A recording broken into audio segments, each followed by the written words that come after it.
Eating stream. Hey guys, we're gonna be really cool. So we're still waiting. Hello. I still have Pokemon card packs. So before I went to Korea, I'd intended to do like a video of this, but I didn't get around to it. So I have like Magic the Gathering packs and like Pokemon card packs and stuff to open still. So I figured like I'll do this for some downtime because I've actually been.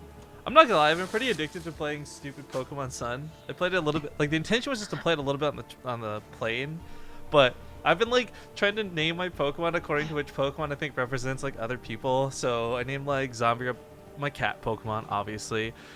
Golden is like the super bug and stuff like that. So I've been pretty. I'm on the Pokemon hype train currently. So I'm gonna open a pack of cards while we wait, just cause. These were actually surprisingly, I want to say, expensive. I couldn't really remember what Pokemon cards were worth from when I was younger, but I think like 3 packs was like $20 or something. I was like, what the fuck? Well, that's fair. Because I feel like Pokemon cards were like your allowance, if you got allowance. No. Oh no, I pressed a button. We were too poor for allowance. Are you kidding me? All right, so the lobby's going up. Let's get through this quick. So I just open the card pack up. I guess there's going to be that scan thing. Yeah, here we go. If anyone plays the game, there's the code. Get it while you can. By the way, there are a ton of cat cafes. I don't know how we missed them when you were here. Oh, no, I'm sad that we did.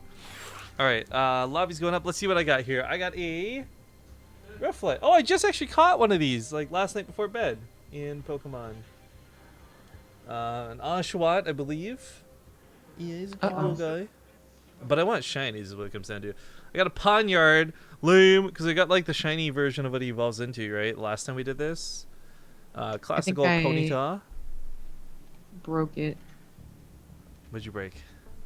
StarCraft. Get a relog. Okay, well, everyone's joining the lobby anyways. The players aren't even in yet. Ponyta.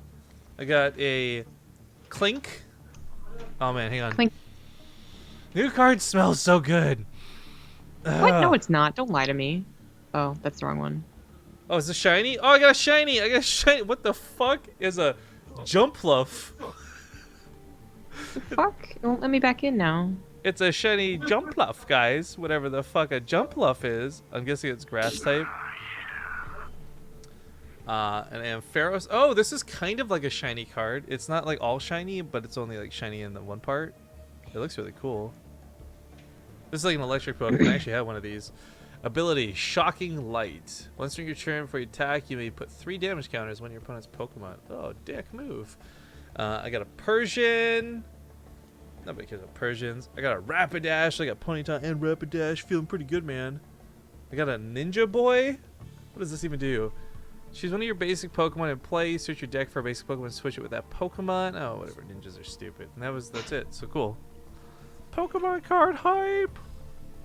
That's an amazing 5 minutes. I almost have like a deck worth of cards, but I want to point out in like, was it like 5 packs I've opened on stream? I've only got like 2 energies. How am I supposed to play the game? Like, I don't play card games.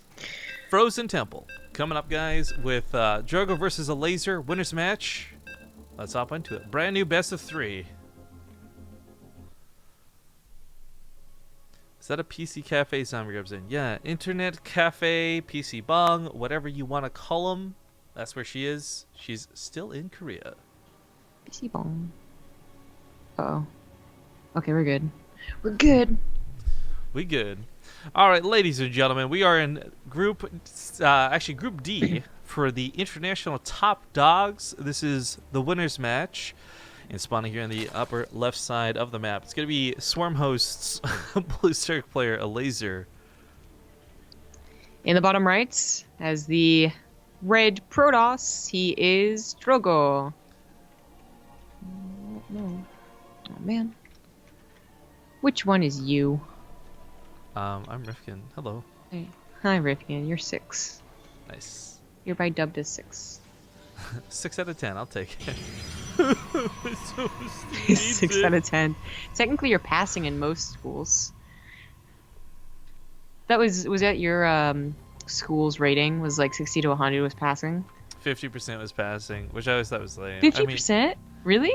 So, I've always been of the opinion I actually think like 70% or higher should be a pass, because I feel like if you're getting 50%, and you're doing the work for 50%, you're just kind of not getting it. Like, you shouldn't pass if you don't get it. But if you're getting like 50%, but you're like just lazy and not doing all the homework assignments, that's different. So I can kind of understand why people would. I don't know. Oh, well, my school, so most schools in America actually do 60 to 100 is passing, right? But my school actually did 70 to 100 was passing. So it was really weird because like it made you feel worse if you failed, first of all, if you got like 69, right? But then second of all, they had to compensate when you entered college. So you would actually get like a multiplier on your GPA to more accurately represent. I was like, why do that? I mean, clarity here for those who don't know my past. I had no problem with that because I was like high 90s with every class except freaking French. I failed French. That means I got less than 50% in French 2 years running, and I eventually dropped it in grade 12 entirely and didn't even bother trying the last year. I couldn't do languages for whatever reason, but I seriously had like 99% science, like 94% math, like just could not do languages. Yeah, I mean, I was actually pretty good at French because I took French as well, but I could not do the speaking tests. I failed hard. I got so much better with French post high school when I would learn it to be like sarcastic or ironic to my French friends. Well, it's also like no school teaches a different language very effectively. Like they do the whole like, well, here's the grammar structure and here's how you do the past tense and the future tense, and that's not how anyone learns a language. Like inherently, you learn it by like learning phrases and then like identifying words, and then you string together grammar in like grade 6, right? You go to English class, so whatever. I got B for French class, all right? Yeah. Not as much as you do. All right, well, let's talk about a couple things regarding the game, guys. First off, yes, this is the new patch, so this is where all the units are different and strange in some small ways. You'll notice the Adept Shade has almost no scouting vision attached to it. That's one of the big changes to the Adepts. The other part of this is people asking about what the fuck the old maps. Yes, because Group A and B played out before the patch, Groups C and D, despite being the new patch, are still using the old map pool. It has been publicly announced, though, that the round of 8 and onwards will use the new map pool for the underdogs. So it's just these last two groups that are going to be sticking on these maps. I got to be honest, I'm pretty excited to see some new map action, too. But more than that, it is about like all the new changes to the units and what actually plays out. I mean, a Dark Shrine comes down. Is this going to be for Blink or not? We don't know. This could still just be the old Archon push. I think it is just for an old Archon attack, which is, it's kind of funny because Elazer so easily scouts it. He went for fast Overlord speed, so what does Drogo go from here? If you go for a Dark Shrine expand, that's not such a big deal. But if you specifically try and like hide your buildings and get more than 3 gateways, then that's a little more complicated. You put a little more into that, not quite 7 gateways, but still. And I guess Drogo's just going to be like, okay, it's not going to work in the way that I wanted it to, so let's try and expand and harass, which that might be fine. But I don't know. I don't think this was his plan.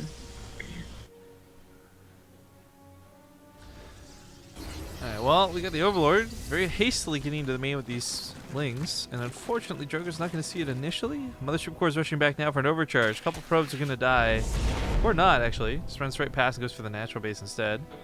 No, not bad. I mean, he knew where the Photon Overcharge was going to come down. Elazer, I mean, obviously seeing everything that Drogo had in his base, saw an opportunity. Only 2 probes is really not that bad. It didn't distract from his warp into DTs, which is, you know, it should not have. And that's 4 DTs. Elazer, okay, he has an Overseer. The warp prism's pretty quick, but it's got to be careful. It's been reduced. Its shields or its health. I don't remember. For which, sorry? For the warp prism, didn't it get reduced health? Yeah, ever so slightly though. Was it health or shields? I think it was shields, wasn't it? That's why I'm asking. I don't remember. Hang on, I had the patch open. I had the patch notes open another tab. Apparently I closed it though, so never mind. Rip. Well, oh well. The point is, like, it dies a little bit quicker. Damn it. Oh. My bad. So that's a lot of gateways here for Drogo, and he has not been building probes. There's always that little lull when the third base is still finishing up, but he's still not building probes, so I'm gonna say this is a pretty dedicated all-in. So Blink Stalker with a couple of Archons. Hopefully the Warp Prism stays healthy enough. That Queen derped the hell out. She didn't know what to do with being surrounded by Archons. This might just surprise Elazer a lot. Oh, health. Warp Prism's health reduced from 100 to 80. There you go. Okay, that's what I thought it might have been, 100.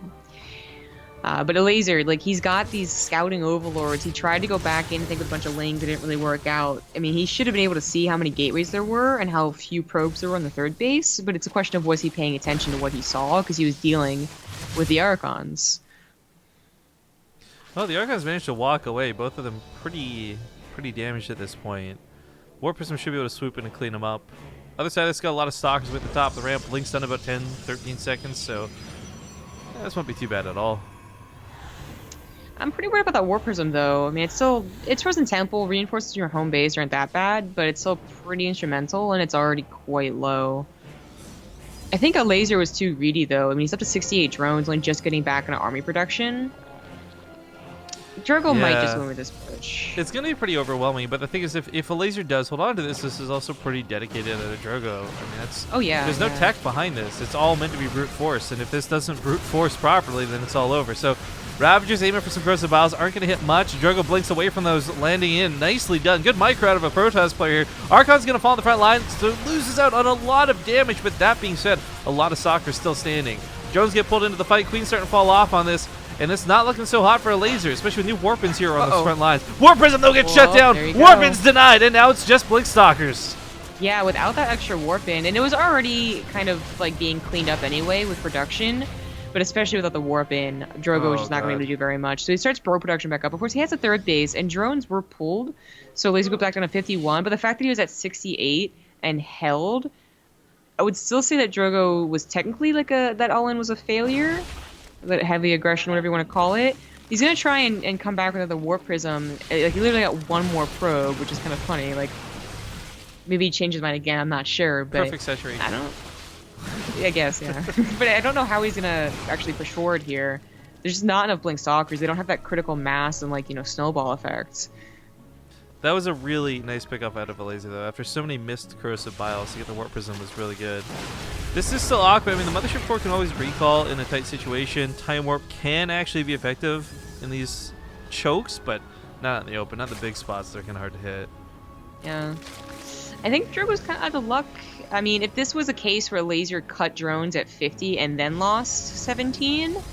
maybe he does snowball with a second all-in, but that wasn't the case. Like, 51 is still a very strong economy, I think. He's kind of taking advantage of the lack of Overseer. That's clever.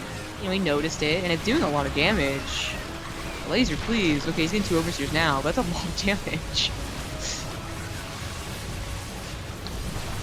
Well, looks like Elazer should be good. Well, actually, tries to snipe off the Overseer just specifically to get more DTs, I guess, but the Overseers get morphed in, and it's not going to cut it. Gonna blink up to the high ground to try and escape, but Drogo, there's nothing to stop the counterattack back at home. The Mothership Core's over here, so there's no overcharge. There's very few units home to defend, and I think Elazer's got more than enough. Up to 76 army supply. I mean, even just spamming these lings with that +1 upgrade will be more than enough to deal with the Stalkers. Yeah, even if he somehow sniped the 4th base, that wouldn't be enough. Snipe the 4th base, get 20 drones, still probably not enough. If there's army supplies in the gutter. Sniping a base. GG. Elazer will take the first game in this best-of-3 winners match. Yeah. Well, there's not a lot to be said about that, to be honest. I don't know. Drogo didn't do anything super extraordinary to me, and his all-in was kind of questionable with the way he'd set it up. The fact that he got scouted so early. He actually, I feel like, when the Overlord saw that Dark Shrine and the 5 whatever gateways, he totally had time to try and decide, you know what, maybe it's not worth investing into an all-in. Like, maybe go with the Archons and the DTs still for the drop and the attack and the harass, but literally get upgrades, get something else behind it. I don't know. Because clearly that did not work.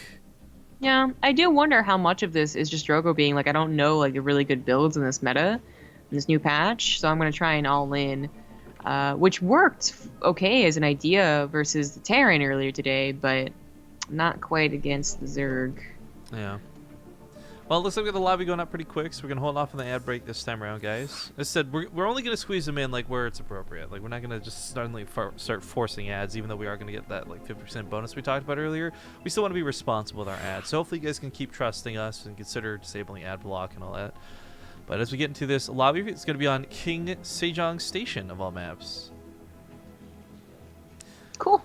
I'm really interested to see if Drogo will change things up, because I feel like Drogo he's a good player, but for as good of a player as he is, he has been one of the guys who will typically, I'd say, stick on the older builds and not be one to reach out and try new things.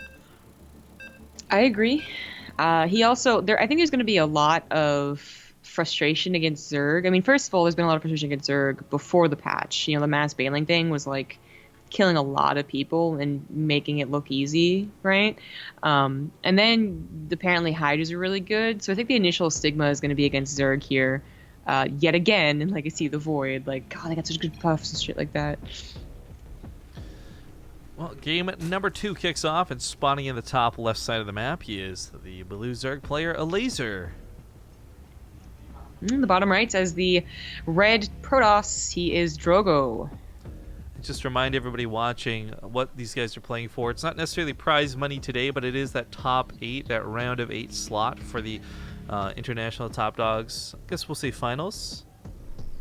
Looks like Drogo is... Oh, no, he's just expanding down the natural. Never mind. I may be bold enough to try and Nexus first. Nope. I feel when cannons didn't get a stealth buff. Stealth buff? Dude. Oh, you mean like something like secret, Yeah. not like they literally are invisible. Yo, that would be the sickest stealth buff. If you didn't put in the patch notes, the cannons can outcloak. That would be a super meta stealth buff. What a dick move for anyone. I mean, I guess you could call it that as well. It would still be... The first person that realizes it just cannon rushes all the time. Oh my god. Oh boy. Wow. For Drogo's sake, again, whether it's sticking on old strategies or picking new ones, I am curious to see... Mostly, I want to say things based around the Stargates, but I guess versus Zerg, there's still that fear of just Corruptors and Lings overwhelming. So... I guess this kind of puts a lot more power into Elazer's hands. You got a lot of things that you're already worried about Zerg doing in the first place. Not to mention all these changes, making things a little bit more difficult to, I guess, predict. I mean, Hydras had a place in the matchup before, but with Hydras being as good as they are now, they might be a lot more prevalent. We don't know. We haven't seen it yet. Literally our first PvZ on the official patch. That's true. I think that Hydras will be very scary. I'm more curious to be like, okay, so Hydras are definitely going to make their way back and be like, prevalent as a composition, but do lurkers, because of that, become better and better? I don't know. That's a good question. Real quick though, I guess there's a bit of advertisement for other streamers out there. Whether it's somebody like Mechanic or Ruff or LivyB or whatever race, did I just accidentally do Protoss, Terran, Zerg? I did. Okay, there you go. All 3 races. The point of it is your best bet to get ahead of the game, so to speak, to be smarter than the casters and be better than everyone else in Twitch chat is honestly going to be watching these guys who are grinding out like 8-hour streams, playing around and trying things. I mean, Nathanius is going to be a Terran player who'll be trying mech and stretching it to its limits. So he's a really good person to be watching for that. Whereas some other Terran players might not. They might just stick to standard play. I don't know. But the best thing you can do right now, honestly, to kind of get that feel cool moment is get ahead of everybody else by watching the other streamers. Get ahead of us by watching the other streamers. They're going to be the best to watch. And they are very... Having played against some of them while they're streaming, they're super frustrating to play against. But it is going to be that Stargate opener that is a lot more expected in, like, when you think about what was happening earlier. Well, I think... For me, a big part of the Stargate opener is whatever for the versus Zerg matchup. I'm not gonna drunk. Oh, on the hot scale, I'm a 10, baby. Yeah, you are, Zombie Grub. 10 out of 10, baby. What was I gonna say here? The Oracle, right? Is just great for scouting. If you need to know what's going on, there's really no better unit to do this with. The Adept obviously doesn't cut it with its stupid thing being nerfed to heck with its vision. I mean, the Oracle I think is gonna have a really big role, and whether that leads to Stargate play or not, that remains to be seen. Nervous Chicken, though, is the one who donated $10 just now, so thank you very much. Oh, thank you. You have an admirer in chat, by the way. Pat22043 resubbed for 2 months. Says I heart Zombie Grub. And M895C resubbed for 13 months. No message. Cool. Thank you. Now the Oracle, in addition to scouting, gets some very nice kills. Up to 8 drones dead. Yeah, you usually don't see this much damage done. Like maybe 5. You know, the Queen's out of position type deal, but that was quite a lot, especially considering how good his scouting was last game. Drogo going to be able to get... I mean, this is his plan anyways, but the fact that he gets a third base and all those drone kills is really quite nice. Going up to 3 Oracles is a little weird, though, even if they are effective initially. You know you've been playing too much co-op when you see Adepts not shooting Overlord, and you're like, why not? All right. That is too much co-op. Yeah, devs Too don't shoot much. up. That's right. Ooh. Well, this is a very small squad, but I guess it makes more sense that he's bringing in a third Oracle now, though, because he's going to really try and just kill units with Adepts plus Oracles. All these things attacking the same Queen. The Queens go down super quick, especially if you see they don't have any transfuses. I don't know if that's his plan, though. This also might be a distraction tactic for the Oracles. That's why I keep looking back at them. I'm thinking, like, yeah, they're just going to swoop in at some point, but not quite what's happening. Oh, more gateway or Stargates, though. Hey. Whoa. Oh. Okay, so 2 extra Stargates makes me really beg the question, like, what's this going to go into? 3 Stargates can go for Phoenix pretty comfortably. Phoenix haven't really been tweaked or changed at all, so I don't know whether they'll be good or bad. We have seen some people try and go straight up Haas/Goblin/ just basically mass Oracle in the past. Yeah. Maybe Drogo's crazy and wants to try it. I don't know. But ultimately, at the end of the day, I feel like the Protoss Golden Armada is still like the way to go. Even with the Tempest being severely changed the way they have been, carriers have really stepped it up and taken their place in terms of like core strong unit. I still think it's going to be so difficult to actually get to enough carriers. Like, whether or not they're a good unit inherently, they're still a tier 3 unit. Oh my god, agree. that's Oracle. Ooh. Ooh. I mean, maybe you'll start off like this. Like, sometimes you start off with Mass Phoenix and go into carriers. Maybe this is his alternative, but that's going to be a surprise. I can tell you that much for Elazer. So, I mean, Mass Oracle's going to be kind of interesting for a couple different reasons, and I think for me, Adepts and Oracles are really good against Hydras. So that may be something that is in consideration here. That's possible. I mean, it's kind of a funny dynamic because usually there's not enough Oracles to out, DPS the amount of Hydras available. But if you're making 3 at a time, I guess there would be. Well, cancel on the 4th base, not bad. I mean, Elazer, he's really kind of, I don't want to say dropping the ball because that's a little bit too harsh, but I mean, he lost the drones earlier. It feels like he didn't get to that nice amount of drones, maybe because he wasn't sure what was on the way. So he was kind of hesitant. Okay, Killer and Creep Jimmer. Feels good. But his supply is just not that good. And it's not like he, got 20 drones killed. It's like 11, I think. So it's kind of weird seeing Drogo not only get Mass Oracle, but also get into this position where he can use Mass Oracle. Like, actually, it's not dying to, like, a Hydra bust. Those are going to melt Spore Crawlers, by the way. Like, that... The 2 Spore Crawlers in the main are hilarious because I don't know how long they're going to last. Yeah, it's oh my it is hilarious. Like, look at this. Just a little bit of micro is gonna help out here. Kill the Infestation Pit, stop the Kill infestation the lair. maybe? Just kill the lair. Kill the lair. Okay, Can't make a hive, you got no lair. It's true. I think that might be a... No, wait, the Queens don't have transfuses. There's like 1 more transfuse. He's gonna lose 2 Oracles at least. Run out of juice, yeah, good target well. fire. Yeah, of course, energy-based units here. It's one of the problems.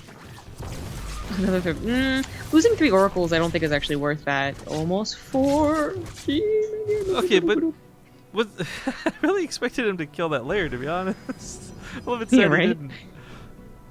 They're kind of insane, but the point is, like, Elazer, he might have gotten to Infestors, and that's cool. His supply still doesn't look very good. Drogo, his composition doesn't look very... Like whenever Elazer gets to either, like, Blinding Clouds or, like, more than 20, 30 Hydras, I think Drogo just dies. Well, but he's not getting there, and Drogo's gonna go into carriers now.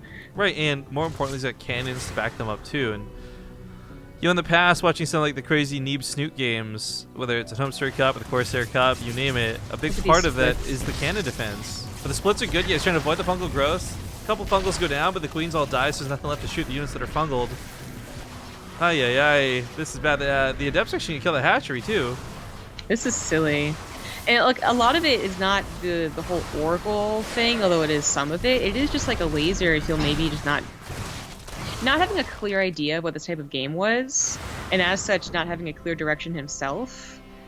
Like maybe his plan all along was to get to the fastest hive possible, which is this isn't even the fastest hive possible. Or maybe it's more like, okay, I don't know what I want to do, so I'm going to try this or that. But either way, he's never had an opportunity where he was the aggressor, and like Drogo got a lot of benefit from that. Will they put out more cannons coming down? Because he will be turtling up to the carrier. I love the stasis traps too. Catches so many of the lings! Oh my god! That was beautiful. Very cool. Very cool. And of course, the Oracles don't have a job anymore attacking. That is their job. Put down stasis traps. So, we talked about the carriers earlier today. We'll bring them up again now for those who weren't around. He's going to kind of wall in these lings, by the way. That's hilarious. Kind of. Carriers lost their ability to dump their interceptors, and in that regard became a little bit worse because it was kind of cool that you could just continue attacking even after death. That being said, now interceptors only cost 5 minerals each, and one of the biggest quality of life changes is that they automatically build right away when spawned. Like, it doesn't, you don't have to turn it on manually for every new carrier. It was so stupid that you had to do that. Yeah, it was. It was unnecessary, but that's I mean that's all the changes. Like it really is like quality of life changes, not necessarily like oh my god suddenly they have 5 additional range or something extreme like that. It is a little bit more the quality of life though. You consider you've got like say 10 carriers each producing interceptors at the same time. That's a lot of money you don't think about because yeah, one interceptor at 25 minerals, not a big deal. But when it's like 10 carriers producing them that, you're running out of money quick. The money saved on each of these interceptor rounds, because they're down to 5 now for those who don't know, that's like an extra 3 or 4 adepts in your army. That's another Stargate. That's another round of units. You actually save a ton of money with these carriers now. It's true. It just remains to be seen how effective that really is. Because the problem to getting the carriers is not necessarily that you couldn't afford the interceptors. That was a problem with staying on carriers. But getting a carrier still has a problem. Just like, okay, they're tier 3 units, and you gotta have this answer for the early to mid game first. Uh-oh. Is that me? It is me. I don't know. It's me too. Oh, really? Did I infect you, or is this Battle.net being like, nope? I don't know. You want to try dropping and see if it changes anything? Because if you drop, at least I can still cast. But also you can see if everyone else is in the channel. If it's... I mean, see if I get kicked out. It's so weird because you're in Korea and I'm in North America, so it's for both of us to have gotten lagged at the same time. Like this is not like some weird DDoS synced up targeting attack. Like I don't see anyone else. No, hold on. No, wait. No, everyone else is out. Okay, so I guess we've all resolved that the game lagged out.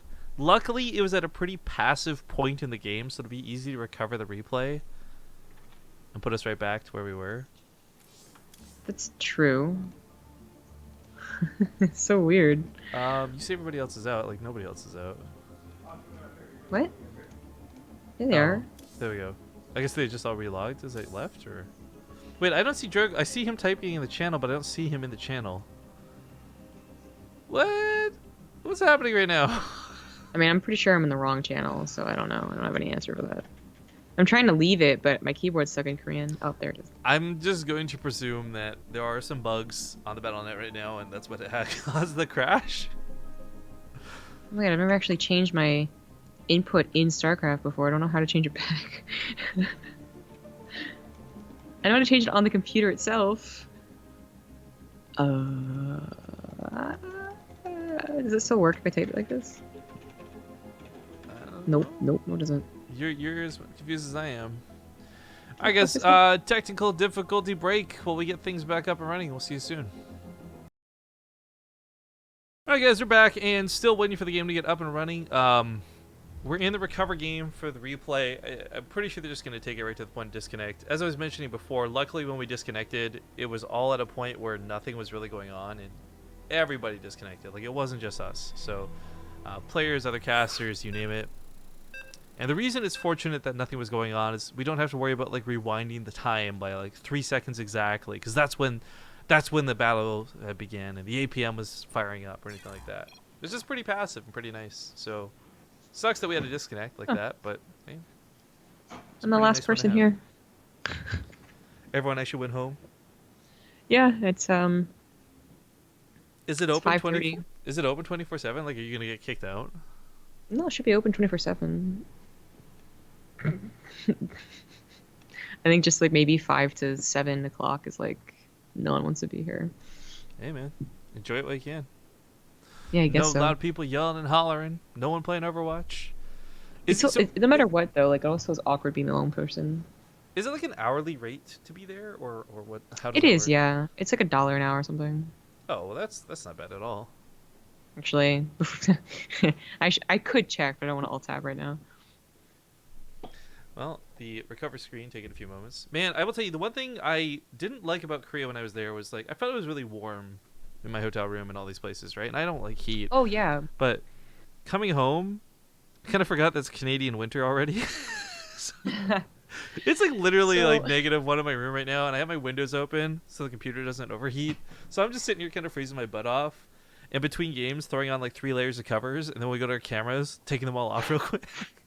So the like in Busan, it was really nice, and like especially with the sun like bearing down on us, it was like ended up being like 60 something degrees, which is like perfect.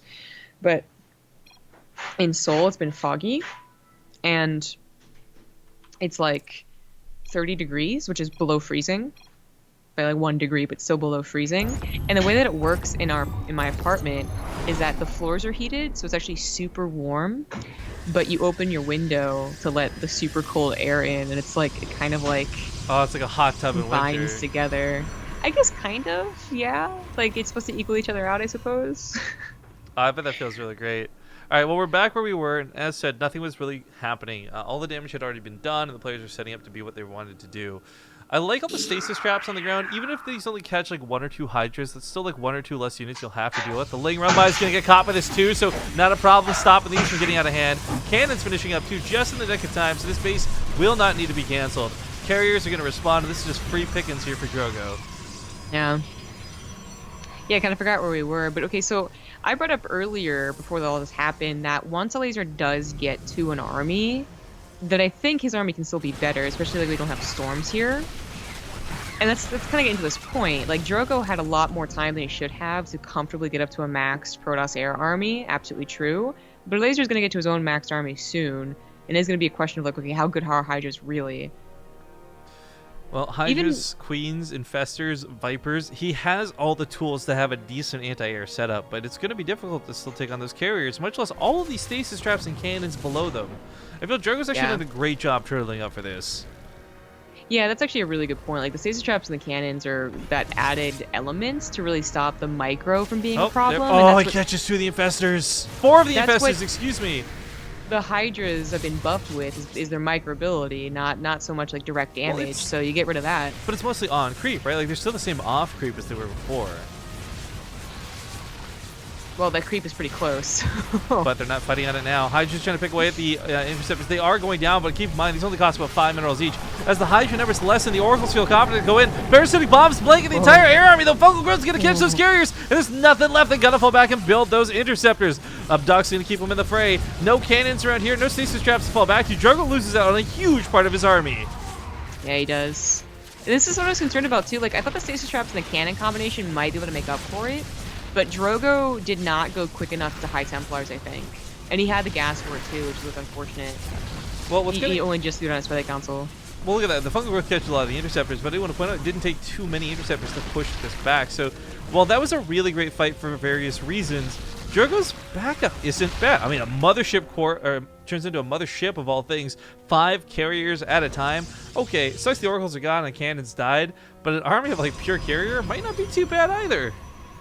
Maybe not. I just hope that if he can get to storms, and I totally believe in him, but Elazer's already trying to get maxed out here, just a little bit low on the gas, and with the same composition that worked out really effectively.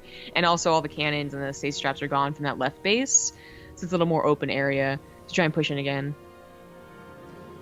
So it looks like the Tempest had its ability change from what it originally was, like the mini storm. That's what I was looking up. Disruption blast. So I'm not surprised we're actually not seeing any Tempest come out. The Tempest mini storm was just, and people got like so mad at me for calling a mini storm. It was a little light damaging storm that lasted like a minute. It was so stupid. The new ability, for those who haven't read the patch notes, Disruption Blast charges up for 4 seconds and then stuns enemy ground units and ground structures in the target area for 7. So kind of like an AoE stun, I guess, which is kind of a cool idea in concept, but probably not very good in practice. And I think that's where storms and carriers are just going to be way better. It might still be the answer to Broodlords, but with the addition of some, like, you know, something extra to give it. I don't know. Carriers might be the answer to Broodlords. I just don't know what's going to be happening. Ooh, I like this. Even if they're dying for it, feedback's on the Infestors. It's Fungal Growth to stop these Interceptors, as we see stuck in the air like the way they are. Unfortunately, though, it's not going to be enough to stop the Interceptors. The damage is a little too good. The Hydras are all just falling prey to it. The Mothership might have gone down, but it's not going to matter because the rest of the ground units are getting destroyed by carriers. Could he see the carriers? I don't know, but at the end of the day, it might not have mattered because the focus fire out of that many units would have only killed like 2 carriers. Yeah, that is the questionable part, right? Drogo might just be at too many carriers, and without the help of the blinding clouds and abducting one at a time, that This is actually might where, not be a beautiful army. you know what would actually have been sick for Elazer to do? What? There's not a lot of consistent detection out of Drogo. So Burrowed, not Nidus, Burrowed Infestors to do their mind control. What's it called? Why can't I remember? Neural Parasite. Oh, there Just you sneak under the army, Neural Parasite like half the carriers or something. go. Ooh, a couple of well-placed storms off to the sides. Pretty cool. Yeah, storms and cannons, not a fun thing for Hydras to have to retreat into, especially away from carriers of all things, but I do believe this is a little too far gone. Yeah, well, I also don't know why a laser's trying to take on the interceptors. Like, GG. okay, GG. I think focus firing and remaxing is probably the better way to go, but usually, like, you can kill interceptors, then it's, like, laughable as the carriers try and remake them, but that wasn't working out so well that time. No, I mean, I really don't know what the answer is at this point. My thoughts, too, on this, like, maybe even Hydras aren't the best. Maybe you go back to the idea of Ravagers or something, right? Like, question marks all around, but at the end of the day, that's going to get Drogo a win, which will be nice. Yeah? So it's 1-1 now, I believe, right? Yes. Yeah, the disconnect threw me. Right? I don't blame you. Cool, I like that I can't minimize chat, so as I look at my replay... Oops, as I load into a replay, awkward. I can't actually see any information about it because the chat forces itself in front of it all. Why is it doing that? Reasons? Because reasons, yeah. That sounds about right. Sounds about StarCraft. Oh, that's right. I was going to look at the rates.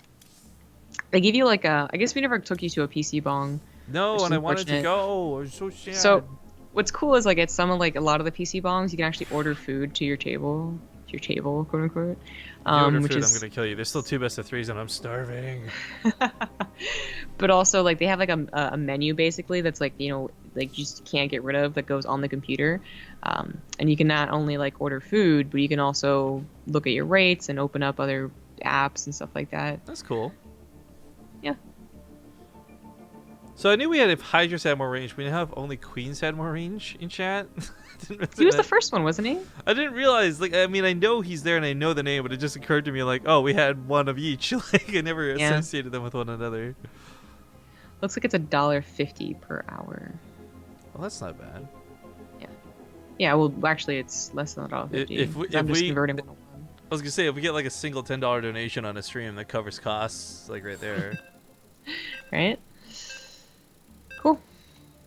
I'm ready to go on Frost. Yeah, let's hop into it. Ace match. Ace match. This is the winner's match, of course. And again, a reminder that there's no cash prize for winning this group, but it will take you to the round of 8s. Are they using each other's portraits? Yes. So cute. Drogo is a Oh my laser, God. and a laser is supporting Drogo. Beautiful. Actually, I have some comments on that. We'll make it in a moment, but get the intros out of the way. Game number 3. Things are tied up now 1-1, and in the bottom right, we've got the blue Zerg player, Elazer. And top right, as the red Protoss, he's Drogo. Okay, so Drogo and Elazer actually, I've bumped into them probably more at events than any other pros at this point. DreamHack Austin, I think we saw both of them. BlizzCon obviously saw both of them. Drogo, by the way, sporting the beret and the stupid French mustache. He was just like one striped shirt shy of being like a bad French stereotype. But really, just great guys all around. Like very friendly too. Like there have been some of the gamers we've met. They've been a little standoffish, and that's fine. That's understandable. Like they don't want to interact with people outside of the StarCraft thing, and I get that. But Drogo and Elazer have both been pretty social guys, funny dudes as well, especially when it comes to like after party scenarios. Elazer getting kicked out of the Austin after party like 4 times was perhaps like one of the funniest parts of the nights to me. Oh, I kind of forgot that was him. Yeah, comes into the club, brags out loud that he got in underage with a guard right behind him. So he's kind of like, "Excuse me, what did you say?" What a dummy. But Elazer's a great guy, and so is Drogo. So I mean, both really cool dudes. I hope 2017 has a lot in store for them. But as far as this group goes, one's about to be knocked into the finals. One's gonna get out of the group in first place. Yep. That's the way it goes in the winner's match. Well, it is Frost, and I don't know if Drogo is going to be able to do the same thing he did last game. So getting to carriers, I can certainly see him trying to do Well, again. It's a question of the Mass Oracle thing. It might actually just come down to like what's the Protoss version of turtling, right? Like how do you get to that point? And maybe you can't turtle in the conventional way Terran does, right? You put a bunch of siege tanks, turrets, bunkers down, anything like that. But instead you do something weird like the Oracles just to keep your opponent from attacking. And while they're not attacking, boom, get in there and get those carriers. Yeah, I really do feel like Elazer's a little caught off guard though, and that's the main reason as to why he had no pressure to put on Drogo. Because again, like those oracles, yeah, they did more damage than anticipated for one oracle in a standard opener, but it wasn't like 15, 20 drone kills at the 5-minute mark. It was 8 and then 11 eventually or something like that. So, I don't know, it just felt like he was kind of off his game, off his early and mid game, which is the point where like Zerg is supposed to be, you know, pressuring and keeping the high tech units count pretty low. He just wasn't able to do that. Faster Twilight Council here, though, might just mean that Drogo's going to play a completely different style anyway, so much for that analysis. Ha! It's a new patch and you're making analysis? Well, you can analyze something you just saw in a new patch. I know. It'd be worse if I was like, yeah, this definitely means it's going to be going into the new the Adepts. meta carrier build. Yeah. Like what? Adepts. Well, okay. A. Poop. And he pooped in all chat. That's From? rude. Poop. No. This is like when we tell the story one word at a time. Oh no, I don't want to do that. Can I turn off the Unlock Omni Graph? on and 1 or 2 on the numpad. Yeah, obviously he turned it on to get it on, so it's... What? No, What? he was asking how to turn it on, wasn't he? Oh, was he? Yeah, how to turn 'Cause I on the heard- Omni Graph.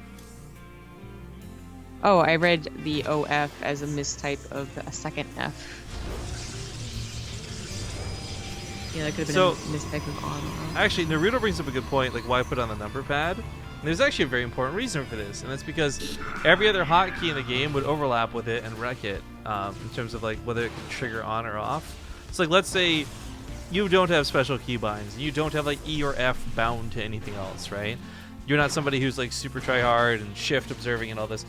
It still would bug out regardless if you use any hotkeys that were used by any other part of the StarCraft game. So you know, E to build probes and stuff like that would totally mess it up. So we actually could not find a good set of hotkeys that were either next to each other or made any sense.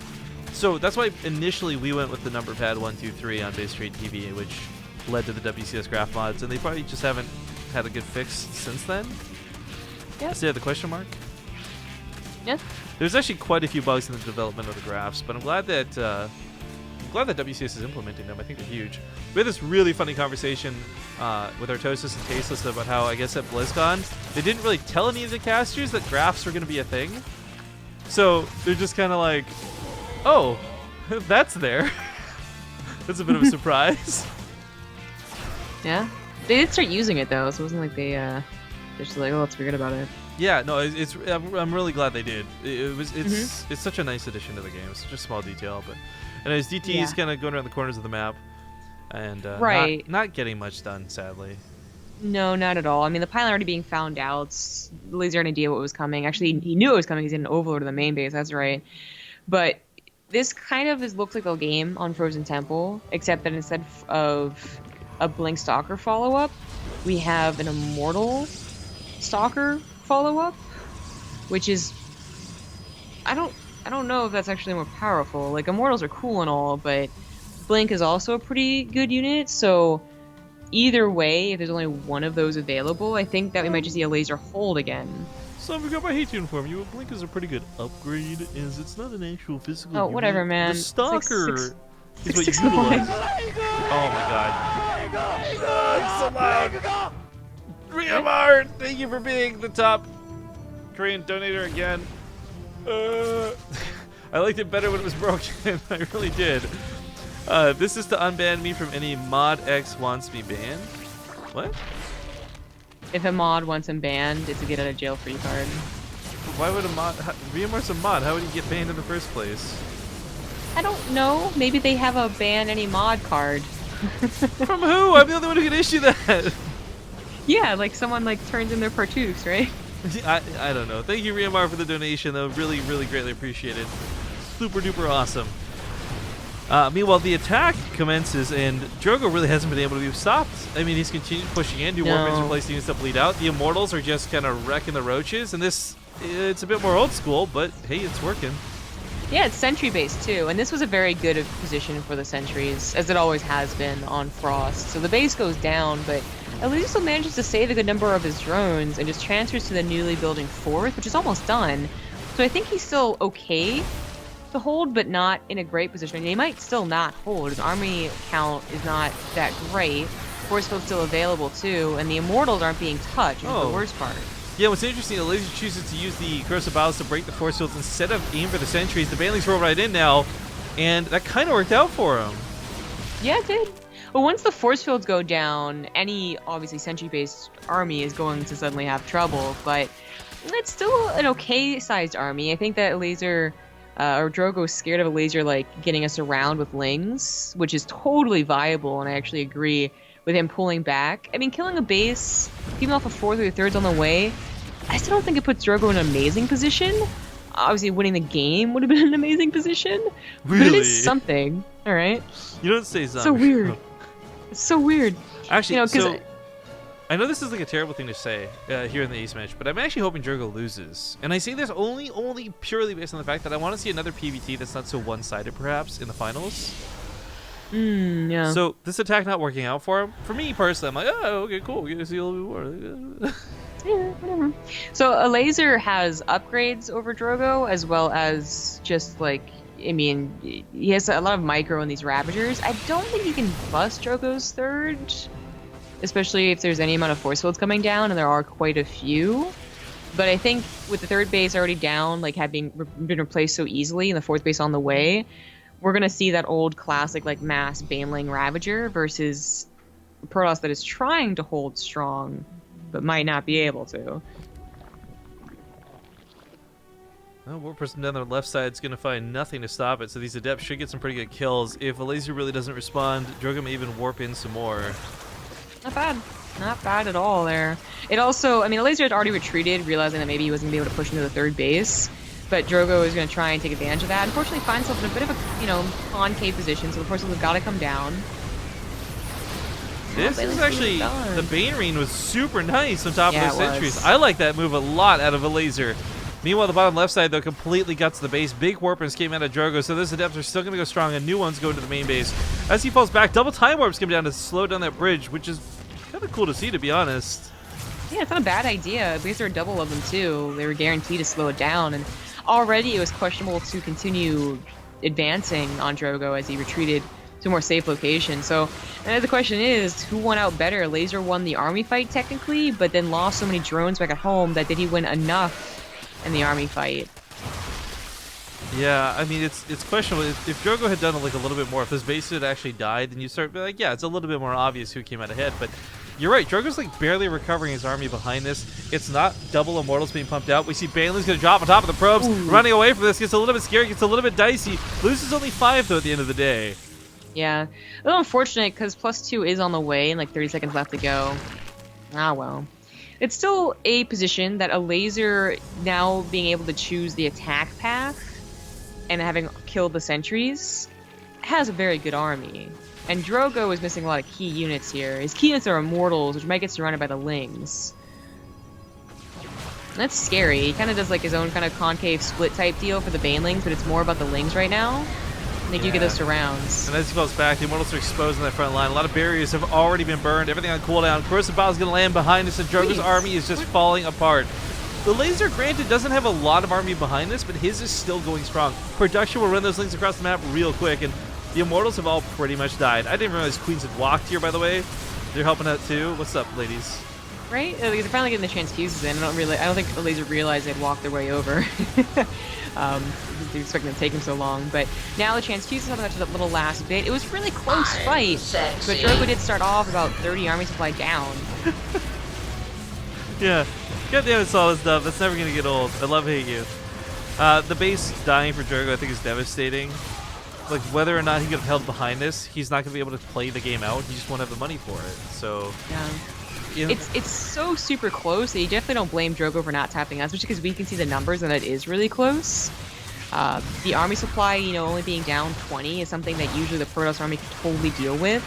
And having killed so many drones, I mean, we know it's pretty damn close. Drogo might be thinking like, oh god, he's probably already up to 60 drones, you know? But he's not. Yeah, And this maybe if he can save his all third base, he could actually push us back. Well, Crozabow's going to land on top of that newly formed Archon, so it's going to spawn with like barely any shields. It dies pretty much immediately. Yeah, so close. So close. It's the new version of GG. Yeah, it's the more polite one. All right, so let's talk about what's coming up next, guys. We got a TVT in the losers match. Winner of that will go on to fight against Drogo in the TVP Grand Finals. Honestly, I'm kind of hoping for Marine Lord, as I really do love Beastie. He didn't show a very good first series today, so I would love to see what Marine Lord can bring to the TVP matchup. Regardless, though, I think it's pretty safe to say Mech is doing less than stellar as far as impressing us with results so far today. Give it a chance, man. I will. I absolutely will, especially in this TVT. We'll see how it plays out. Awesome to see, I guess, Shoutcraft December got announced, by the way. So if you guys haven't seen, you should check that out. This is going to be a bit of a break here. We're going to take a bit of a longer one, too, as I run to grab a snack. So I want to thank you guys so much for watching, so much for tuning in. Do stick around, and we'll see you in about 5-ish minutes with the losers match. Well, you're ready to just get all relaxed there, aren't you? We didn't go to the break screen yet, Zombie. All right, we'll see you guys soon.